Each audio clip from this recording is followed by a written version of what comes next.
Hey guys, today I wanted to talk essentially about how I got into this way of eating and the transition that I had between regular Australian eating and primal paleo eating. I'm going to start using primal and paleo pretty much interchangeably.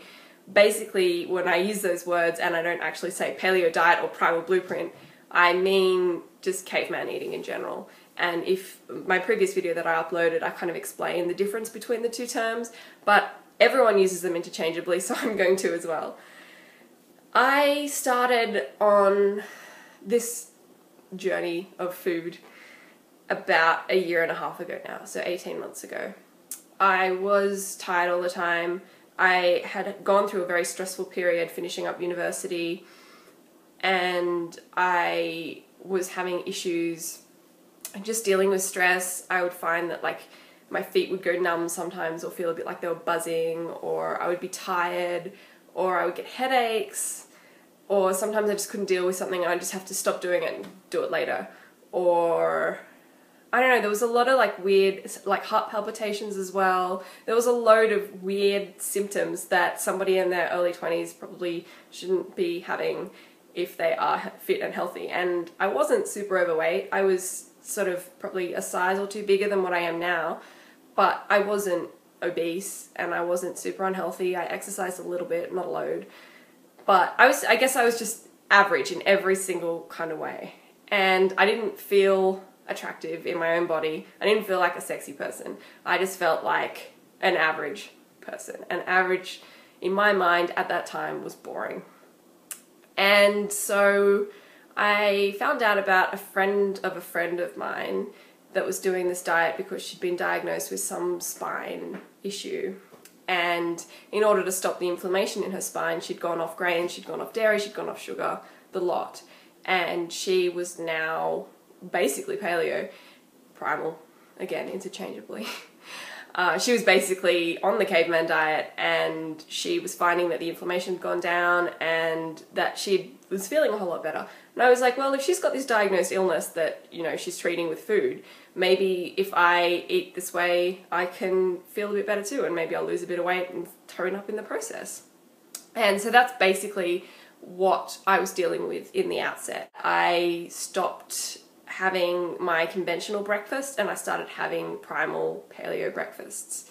And in order to do that, I started having smoothies and I started having omelets and like eggy kind of fry up type things. And sometimes I would have bacon, but I definitely didn't have the cereal that I used to have. I have eaten rice bubbles. This is kind of embarrassing. I've eaten rice bubbles for breakfast for about 4/5 of my life. And it's only I mean, obviously I've gone off it from time to time, but it's only sort of in the last 18 months that I've had a great big break from my rice bubbles life. So if you were drawing a chart of me consuming rice bubbles, it would be 1 bowl a day and now none. And rice bubbles, you know, I don't want to get sued by Kellogg's, but they're not the best thing for you every single day. And so breaking that habit was definitely like the first big step that I made towards this diet. And so I stopped having my rice bubbles every morning and I changed it up and started eating primal / paleo in the mornings. And that was my first big step. And I probably stayed like that for about a month. I basically ate a healthy primal breakfast and then a regular lunch and dinner for a couple of months. And I was definitely finding that I was slightly less obsessed with breakfast. Up until that point, similar to my mum actually, would find that if I was even, you know, half an hour late eating breakfast, I'd be like, oh my God, I have to have something or I'm going to faint. And I found that that was actually going away. And I think it's because I wasn't relying quite so much on carbohydrates to keep me fueled in the mornings, and I knew that the protein and the fat would sort of last a bit longer in my system and I wouldn't have to, and I mean rice bubbles, like you churn it up in 10 minutes, you're hungry again after, you know, 10 minutes after eating it. So yeah, definitely I found that I was changing in the way that I wasn't so starving all the time and didn't need to snack quite as much in the mornings anymore after I would have my breakfast. After a few months of doing that, I switched up I think it was lunch actually afterwards. Dinner's always been a fairly primal affair with me. I usually have like roast dinners with vegetables, or I'll have a steak with salad, or barbecue kind of dinner. I always eat a lot of fish. I was raised on basically borderline Mediterranean diets, so most of what I was eating at dinner time at least was fairly paleo/primal anyway. I was obviously still having like regular salad dressings and that sort of thing, and now I've phased that out. But with dinner, I didn't feel like I needed to do a whole lot, and lunch was sort of my main target after I'd perfected breakfast. So I switched up lunch next, and I stopped having my white bread sandwiches, and I started eating more healthy lunches. I was having kind of salads, definitely were probably the backbone of my early lunches, but as I started to introduce kind of more meat into my lunch as well, I found that that was definitely lasting me longer, and I wasn't tempted to snack in the afternoon. That said, I still do snack a little bit, but it's usually with nuts or with fruit. So yeah. Anyway, so after about 5 months, I realized that I'd actually lost a fair bit of weight, and I took sort of what I consider to be my after picture, because it's sort of the bulk of change between 2 and 5 months into it. The first couple of months, obviously, I was only changing up breakfast, and I did lose a bit of weight at that point, but the before and after pictures that I'm about to show you guys, you definitely see the difference. So here are the pictures. Okay, these are my before and after photos. I've posted these online before, so you may have seen them, but the one on the left is 2 months into the primal eating diet. I'd lost a little bit of weight by this point from when I started 2 months prior to that photo, but this is sort of the first time that I felt comfortable taking a photograph and actually putting it on the internet or sharing it with everyone. I never took any photos before this, and the image on the right is about 3 months later, 5 months into the paleo diet. And as you can see, I gain a lot of weight on my tummy and on my hips and on my upper thighs, and it doesn't take much for that to go away completely.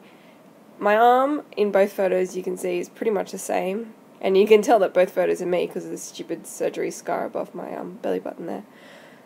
But that's basically the difference that it made for me, and this wasn't cutting out dairy, this was only sugar, processed food, and grains.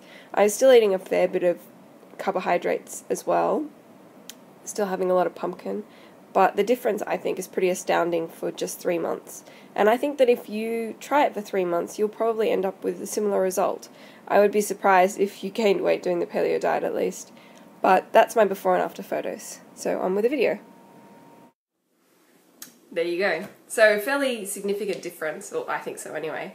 I suppose because it's on me, I notice it a lot more. But I definitely got a lot of comments, especially about like my face and how I was more angular now and that kind of thing. And I think that, you know, you lose weight all over, but I really lost a lot of weight off of my hips and my stomach, and you can definitely see that in those photos. So essentially, that's all I really wanted to show you guys today. I definitely recommend changing up your breakfast routine first, followed by lunch, followed by dinner, because dinner is usually a fairly minor offender anyway, and it's breakfast and lunch that are definitely going to be the high grain, high sugar intake meals, and then snacks after that. I think that by doing it meal by meal, it's not like, oh, today I'll have a cheat, or, you know, it's not that big a deal if I have this for lunch or that for lunch. If you've made the commitment, okay, I am now having primal breakfast. Okay, I am now having primal breakfast and primal lunch. Okay, I am now having primal breakfast, lunch, and snacks. Okay, now everything I eat, it forms a really serious line. And if you tell your friends and you tell your significant other or whatever that that's what you're doing, then they can be like, aren't you not supposed to be having that sandwich, or aren't you not supposed to be having that bread? And it definitely helps reinforce it, and as opposed to being like, okay, I'm going to start eating more primally now, and there's kind of no scale to measure it on. I think you definitely need like a scale to say, okay, bam, this is going to happen. So I'm going to start releasing primal/paleo breakfasts and breakfast options for you guys, and I'll probably do sort of 5 or 6 breakfast ones and then 5 or 6 lunch ones. And the idea is just to help you guys ease into it a little bit if you're not familiar with the way that you have to cook and the way that you can eat. I found it really difficult when I was starting out because I was treading water. I didn't have any books at hand when I first started. I was just like, okay, I'll try this thing out. I heard about a friend that did it. So I definitely think that having more resources, especially online, would have helped me a lot, and hopefully it'll help you guys as well. So that's all for now. Please subscribe, and I'll talk to you soon. Bye.